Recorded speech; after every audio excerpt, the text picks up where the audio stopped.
Hello student, welcome to learning pathway. आज हम class 12th English का लेसन फ्लेमिंगो बुक का, पहले मैंने इसलिए बुक का वो दिखा दिया आपको कवर। फ्लेमिंगो बुक का पोएम, जिसे अब मैं सेकंड बोल रही हूँ, एक्चुअल में वो आपके बुक में पोएम थर्ड है। ठीक है, ये वाली पोएम कीपिंग क्वाइट। क्लियर। अब मैं इस पोएम को क्यों बोल रही हूँ सेकंड, क्योंकि आपको बता दूँ, इसलिए मैंने यहाँ पे क्लियरली मेंशन करके दिखा रही हूँ। ये सेकंड पोएम जो है आपके सिलेबस से हटा दी गई है, तो ये सेकंड पोएम आपको पढ़ने की ज़रूरत नहीं है। 2024-25 का जो आपका सिलेबस है उसमें आप देखेंगे तो ये जो पोएम है सेकंड वाली, ये आपके अब सिलेबस में नहीं है। क्लियर। तो इसको हम लेफ्ट करते हुए अब आज पढ़ेंगे poem 3 keeping quiet by Pablo Neruda. बहुत ही प्यारी पोएम है कीपिंग क्वाइट। आप वर्ड से ही समझ जाएंगे। कीपिंग क्वाइट, क्वाइट मतलब होता है शांत। ठीक है, क्वाइट मतलब शांत। अब यहाँ पे पोएट शांत की बात कर रहा है, तो क्या बताना चाह रहा है या क्यों बोल रहा है शांत, चलिए देखते हैं। अबाउट द पोएट दिया हुआ है, आप इसको रीड कर लीजिएगा क्योंकि क्वेश्चन बहुत रेयर आता है। पोएम का नेम याद होना चाहिए, पोएट का name, but about the poet बहुत रेयर आता है आपको, है ना। Before you read, what does the title of the poem suggest to you? What do you think the poem is about? वो कह रहे जो टाइटल है वो आपको क्या बताना चाह रहे होंगे, उससे आपको क्या समझ में आ रहा है ना।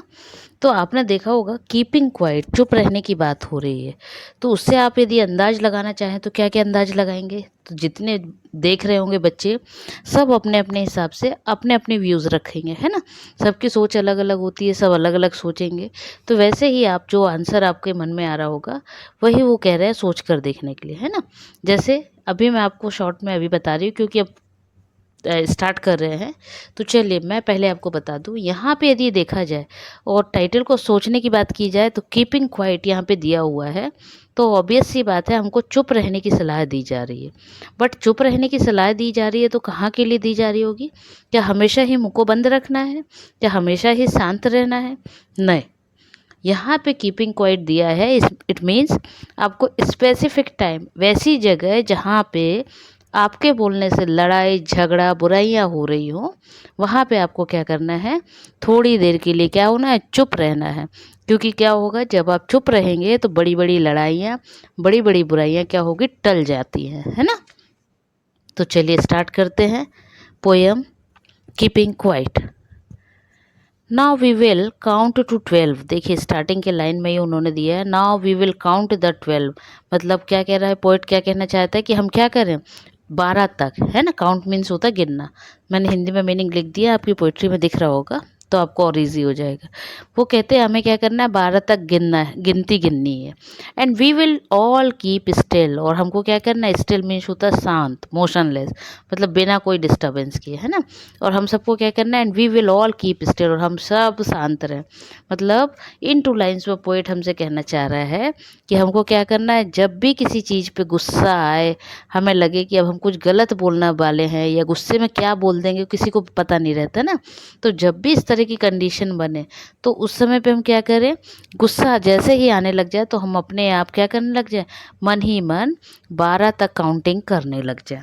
अब 12 तक काउंटिंग ही क्यों बोला उन्होंने, एक टेक्निक जिससे क्या है, उस समय पे उस टाइम पे आपका क्या है, गुस्सा या कोई जो बुरे शब्द आप बोलने वाले होंगे वो क्या हो जाएंगे, आप बोलने से बच जाएंगे। अब कैसे, तो आप अंदाज लगा के देखिए, आप 12 तक काउंट करिए ज़रा। तो जब आप 12 तक काउंट करेंगे तो आपको सेकंड्स लगेंगे कुछ, है ना। क्योंकि ऐसे तो होगा नहीं 1 2 3 4 5 6 कर दो। क्या करोगे, आप आराम आराम से 12 तक काउंट करोगे, 1 2 3 4 ऐसे, है ना। तो जब तक 12 तक पहुँचेंगे तो वो जो आप गलत वर्ड बोलने वाले होंगे गुस्से में, वो क्या होगा, वो वर्ड आपके मुंह से नहीं निकलेंगे। मतलब आप किसी को किसी तरह के शब्दों के द्वारा कोई हानि नहीं पहुंचाएंगे। क्लियर। चलिए आगे देखिए। For once on the face of the earth let's not speak in any language. और जब ऐसी कंडीशन बने, ऐसी कंडीशन मतलब कि जब हमको लगता है कि बहुत तेज गुस्सा आ रहा है, अब हम कुछ गलत बोल देंगे या क्या पता क्या बोल देंगे, तो हमको क्या करना है, अपना जो फेस है नहीं, जो हम हैं, हमको क्या करना है, once on the face of the earth, हमको क्या करना है, जो अर्थ है, जमीन है, पृथ्वी है, उसके तल को देखने लगना है। Let's not speak in any language, हमें किसी भी तरह की कोई भाषा को यूज नहीं करना है, मतलब हमको किसी भी भाषा का यूज़ करके कुछ बोलना ही नहीं है, चुप रहना है। लेट्स स्टॉप फॉर 1 सेकेंड, चुप रहना है, कितने के लिए, 1 सेकेंड चुपचाप रहो। And not move our arms and so much, और हमारे जो हाथ हैं, आर्म्स मतलब हाथ बाहें, हमारी जो भुजाएं हैं, आर्म्स हैं, हाथ हैं, उनको हमको क्या करना है, बिल्कुल भी हिलाना डुलाना नहीं है। मतलब इन 4 लाइन्स में पोइट क्या कहना चाह रहा है, ये जो 4 लाइन्स है ना, इन 4 लाइन्स में पोइट कहना चाह रहा है कि जब हमें बहुत गुस्सा आए, जब हमको लगे कि अब हम कुछ बोलने वाले हैं, तो उसका सबसे बेस्ट तरीका है कि हम चुपचाप क्या करें, बिना अपने शरीर को हिलाए डुलाए, ना हाथों को हिलाना, ना पैरों को हिलाना, चुपचाप शांत खड़े होके सिर्फ जमीन की तरफ देखने लगे, है ना, पृथ्वी की तरफ, और उसको देखते देखते चुपचाप शांत 1 सेकंड खड़े रहें। जब हम चुपचाप बिना हिले, बिना कुछ बोले खड़े रहेंगे, तो क्या होगा, वो जो सेकंड्स है, उस सेकंड्स की वजह से हमारा क्या होगा, जो हम गलत बोलने वाले हैं, जो पता नहीं किसी को हम हाथ पैर से मारने वाले हों, मतलब क्या होता है, जनरली गुस्सा आता है तो आप क्या करते हो, झगड़ा ऐसे ही तो बढ़ता है ना, कि आप एकदम से झपटते हो, हाँ हाथ चलाते हो, किसी को मारने के लिए हाथ उठा देते हो, किसी की कॉलर खींचने के लिए, है ना, खींच देते हो। तो वो सब गुस्से को अवॉइड करने के लिए बोला गया है कि आप बिना हिले सिर्फ ज़मीन पे देखते रहो और बिल्कुल शांत रहो। जब आप इस तरह से शांत रहोगे तो क्या होगा, कभी भी बुराइयाँ नहीं होंगी, या क्या है, गुस्सा कभी भी किसी पे नहीं निकलेगा। It would be an exotic moment, वो जो समय होगा जब आप चुपचाप खड़े रहेंगे, वो मोमेंट कैसा होगा, बहुत ही एग्जॉटिक होगा, बहुत ही मोहक होगा। विदाउट रश, क्यों, क्योंकि उस समय कोई हड़बड़ी आप नहीं करोगे। विदाउट इंजन्स, मतलब पोइट यहाँ से बताना चाह रहा है कि वो समय भी आप देखो तो जरा, कौन सा, जब आपको कोई भी जल्दबाजी ना हो, शांत बिल्कुल आसपास का माहौल हो, कोई हड़बड़ी ना हो, किसी भी तरह के इंजन, यहाँ पे यंत्र की बात हो रही, किसी भी तरह के यंत्रों की आवाज़ ना आए। We would all be together, हम सब साथ में हों, इन अ सडन स्ट्रेंजनेस, और आप उस समय देखेंगे कि अचानक एक अनोखा अलग तरह की चीज़ें आपको दिखेंगी। वो देखिए क्या बोल रहे हैं 4 लाइन्स में, यदि बहुत अच्छे से देखोगे तो आपको बहुत अच्छी लगेगी ये पोयम, कि वो क्या कह रहे हैं, हमें क्या करना चाहिए, यदि हम 2 सेकेंड या 1 सेकेंड या 12 तक गिनते तक यदि हम शांत हो गए, तो क्या होगा, फ्यूचर की बहुत सारी जो बुराइयां हैं उनसे हम बच जाते हैं। मतलब ना हम किसी को हर्ट करते हैं, ना किसी, हमारी वजह से किसी को किसी तरह की नुकसान पहुंचता है, ठीक है। अब ये नुकसान क्या है, शब्दों के द्वारा भी हो सकता है या मारपीट का भी होता है, तो दोनों ही चीज़ों से क्या होगा, दूसरे को हमसे क्षति नहीं पहुंचेगी। तो वो कहना क्या चाह रहे हैं कि हम क्या करें, सब इकट्ठे हों, सब मतलब आसपास के हों, चाहे घर की बात करिए, सब एक दूसरे के साथ हों, और जब बिल्कुल शांत और अच्छे से मोह रहेंगे, तो क्या होगा, उस समय का मन आप देखिएगा, उस समय बहुत ही अच्छा लगता है। तो ये सही बात है, आपने अभी देखा होगा, सबसे आपने पेंडेमिक टाइम देखा होगा, आपका कोरोना, इस टाइम में क्या हुआ था, सब लोग घर के अंदर हो गए थे, है ना, सब मीन्स सभी, किसी तरह की कोई कुछ भी तरह की एक्टिविटीज़ नहीं हो रही थी, लोग अपने घर के अंदर, किसी ने कहानियाँ सुनने सुननी शुरू कर दी थी, किसी ने देखा होगा रामायण स्टार्ट हो गई थी तो पूरे घर के बैठ के रामायण देखने लग गए थे। क्या था ये सब, ये इसलिए था क्योंकि क्या हो गया था, बाहर की चीज़ों से हम बिल्कुल बंद हो गई थी, क्योंकि हमको बाहर निकलना ही नहीं था। वही लाइंस का मीनिंग यहाँ है कि जब हम किसी की भी तरह की, किसी की कोई बुराइयाँ नहीं करेंगे, कुछ नहीं बोलेंगे, अपने घर में सबके साथ में बैठेंगे या बाहर में भी सबके साथ हंसी खुशी बैठेंगे, तो यह जो समय होता है वो बहुत ही अच्छा होता है। क्लियर, चलिए आगे देखते हैं।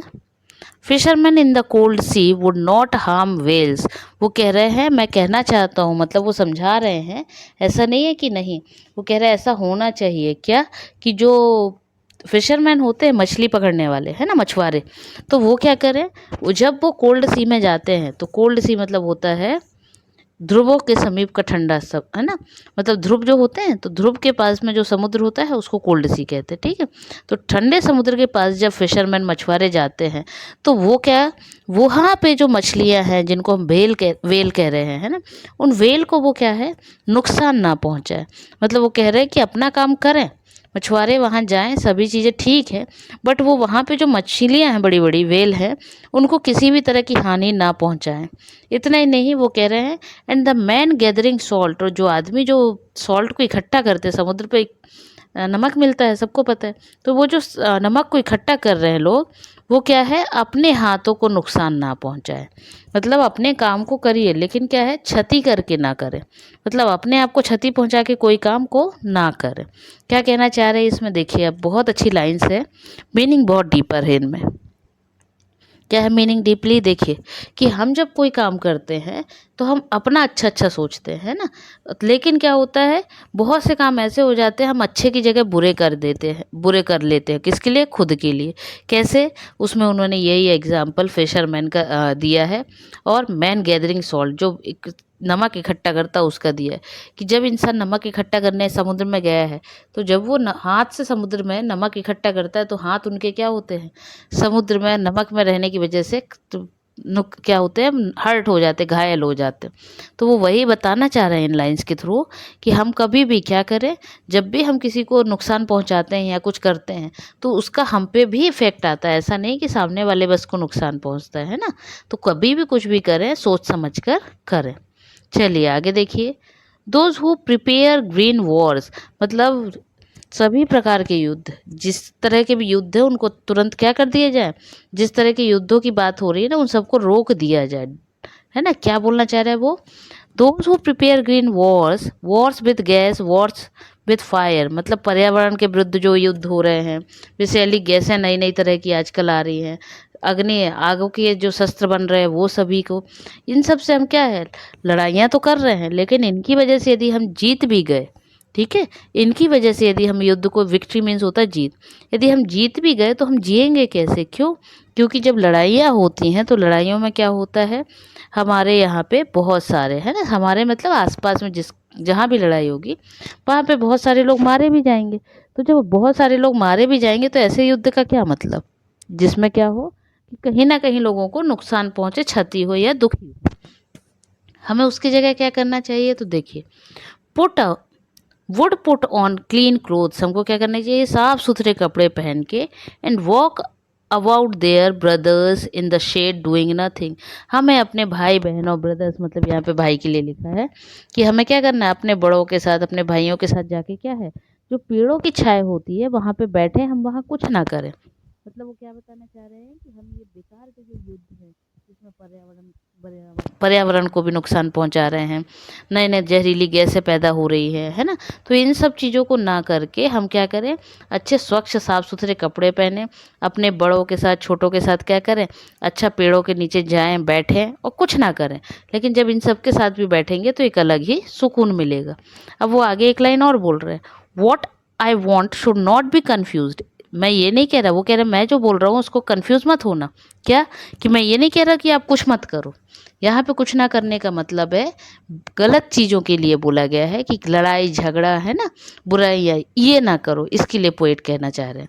तो वो यहाँ पे आगे यही कह रहे हैं, what I want should not be confuse with total inactivity, मैं बोले मैं ये नहीं कह रहा हूँ कि आप कुछ मत करिए, टोटली आप बिल्कुल फ्री बैठ जाओ। Life is what is it is about, life क्या है, ये है I want no truck with death, मैं ये नहीं कह रहा हूँ कि आपको मैं मरने के लिए बोल रहा हूँ, मतलब इसका ये मतलब नहीं है। ऑथर इसमें देखिए लाइंस को क्या बोलना चाह रहे हैं, ध्यान से देखिएगा। पोएट इसमें कहना चाह रहे हैं कि मैं ये नहीं कह रहा कि आप चुपचाप बिल्कुल बिना कोई काम के बैठ जाओ, ये मत समझना आप। वो क्या कहना चाह रहे हैं, कुछ भी ना करने का मैं ये भी अर्थ नहीं लगा रहा हूँ कि आप अपने आप को मृत समझो, ये भी नहीं, बल्कि वो ये बताना चाह रहे हैं कि हमने सीखा ही है कि चलना ही जीवन है, और हमें क्या करना है, चलते रहना है ना, सदा चलते रहना है। लेकिन उस सदा चलते रहने में से हमें कुछ देर के लिए, थोड़ी देर जिसको वो कह रहे हैं, उसकी बात उन्होंने यहाँ आगे की है। देखिए, if we were not so single minded about keeping our lives moving and for once could do nothing, perhaps a huge silence might interrupt this sadness of never understanding ourselves and of threatening ourselves with death। ठीक है, तो वो क्या बताना चाह रहे हैं कि हमको ये नहीं करना है कि हम बिल्कुल ही चुपचाप बैठ जाएं, बल्कि हमें क्या करना है, if I were not so single minded, एक ही चीज़ की तरफ यदि हमारा दिमाग नहीं जाता है तो हम चुपचाप अपनी लाइफ में क्या करें, चुप शांत रहें, है ना, कुछ ना करें मतलब किसी के बीच में हस्तक्षेप ना करें, किसी को डिस्टर्ब ना करें। इससे अच्छा हम क्या करें, दूसरे को खतरा ना पहुंचाने की जगह पे हम क्या करें, शांत रह के अपने आप में कुछ अच्छा करें। दूसरों के लिए उदासी का कारण हमें नहीं बनना है। क्लियर। देखिए लिखा है ना, this sadness of never understanding our self end of threatening our self with death, मतलब जिसने अपने आप को नहीं समझा तो वो क्या होगा, वो सैड रहेगा, वो दुखी रहेगा। और जब आप अपने आप को समझ लोगे तो आप देखिएगा आपका जो जीवन है वो खुशियों से भर जाएगा। मतलब देखिए यहाँ इतनी लाइन्स में पोइट क्या कहना चाह रहा है, पोएट कहना चाह रहा है कि हमें क्या है, मैं यहाँ ये नहीं कह रहा हूँ कि कुछ नहीं करना, इसका मतलब आप नाकारा हो जाओ, नहीं। उनका यहाँ पे कहने का मतलब ये है कि मैं ये चाह रहा हूँ कि आप यदि सिंगल माइंडेड का कोई चीज़ों को सोचते हैं और नहीं समझ में आ रहा है तो आप शांत रहो। क्यों? क्योंकि यदि आपने अपने आप को समझ लिया तो आप खुश रह सकते हो। यदि किसी इंसान ने अपने आप को ही नहीं समझ पाएगा तो वो क्या होगा, मनुष्य हमेशा उदास रहेगा, दुखी रहेगा।